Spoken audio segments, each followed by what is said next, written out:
So what we have here is a Goldbelly box somebody sent to me. Utopia Bagels is in Whitestone, New York, in Queens. Recently voted one of the top bagel places in New York City. From Ginny Berg. Oh, from Foodies Who Review South Florida. How awesome. A continuation of your bagel research with many thanks. Wow, this is a nice present. These are the mixed ones.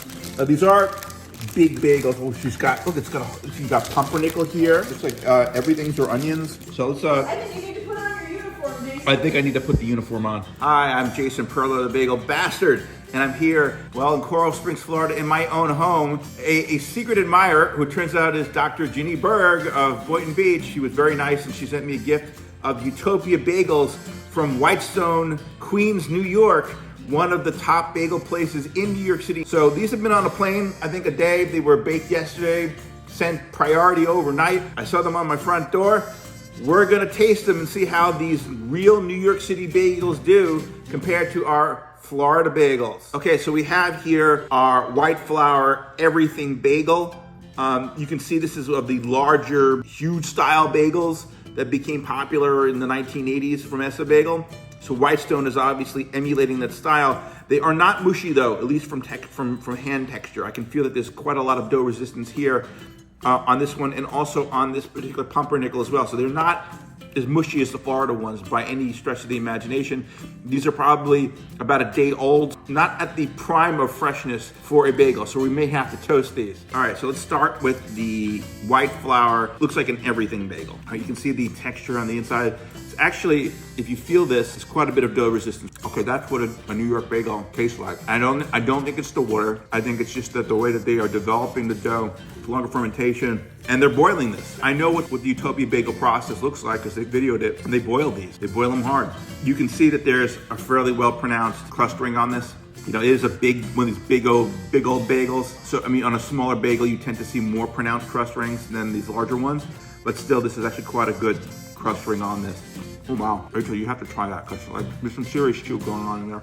I mean, I would like to have had this one right out of the oven. No, but I would say that there's no reason probably to ship this thing overnight and pay, you know, top-notch, you know, shipping prices from New York when you're within, say, an hour of City Bagel, which is one I would say equally a New York quality bagel, no question. So, but these are good. No, these are phenomenally good. Let's try the pumpernickel. Okay, so while we smell caraway seed in the dough itself, we don't see any visible signs of it. So they ground it up extremely finely. I mean, I might, if I look really hard, you know, like with a microscope or something, I could probably see tiny little black dots of residual caraway seeds. So if you hate caraway seeds and the texture of caraway seeds, but you like the flavor of caraway seeds, this is probably the pumpernickel for you. It's not a super rye flavored pumpernickel. Yeah, molasses and cocoa flavor, but the caraway is ground up in this. And frankly, I don't think it's as well baked as the everything. I mean, it's cooked through. It's not that it's not baked. It's just that it doesn't have